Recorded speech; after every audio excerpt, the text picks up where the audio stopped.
semuanya, sebelumnya perkenalkan nama saya Indah Putri Safina, mahasiswa Universitas Teknokrat Indonesia dengan NPM 224111074 dari kelas manajemen 22B. Jadi di video kali ini, saya akan menjelaskan sedikit materi tentang pengembangan sumber daya manusia, mata kuliah MSDM.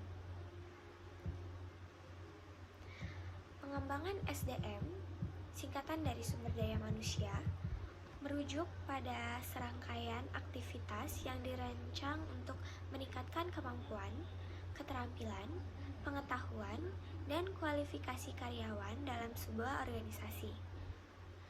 Tujuan dari pengembangan SDM adalah untuk mengoptimalkan potensi individu-individu di dalam organisasi agar dapat berkontribusi secara lebih efektif dan efisien.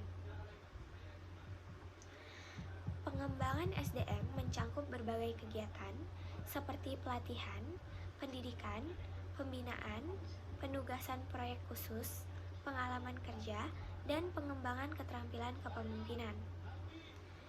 Ini bisa dilakukan untuk mempersiapkan karyawan dalam menghadapi perubahan teknologi, mengatasi tantangan bisnis, meningkatkan produktivitas, dan menjaga karyawan tetap terlibat dan termotivasi. Pengembangan SDM juga berfungsi sebagai alat untuk meningkatkan retensi karyawan karena mereka cenderung lebih puas dan termotivasi ketika mereka merasa memiliki peluang untuk pertumbuhan dan pengembangan karir di dalam organisasi. Keseluruhan pengembangan SDM adalah elemen penting dalam manajemen sumber daya manusia dan membantu organisasi mencapai tujuan mereka dengan mengoptimalkan potensi karyawan. Proses pelatihan SDM adalah langkah-langkah yang diambil oleh organisasi untuk meningkatkan kemampuan dan pengetahuan karyawannya.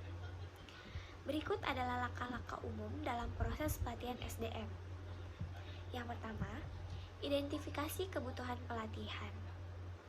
Organisasi harus menentukan kebutuhan pelatihan yang spesifik, baik untuk individu maupun untuk kelompok karyawan. Ini dapat melibatkan evaluasi kinerja, analisis gap keterampilan, atau merespon perubahan dalam teknologi atau tuntutan pekerjaan. Yang kedua ada perencanaan pelatihan. Setelah kebutuhan pelatihan diidentifikasi, perencanaan pelatihan dilakukan. Ini termasuk menentukan tujuan pelatihan, metode yang akan digunakan, jadwal, dan anggaran.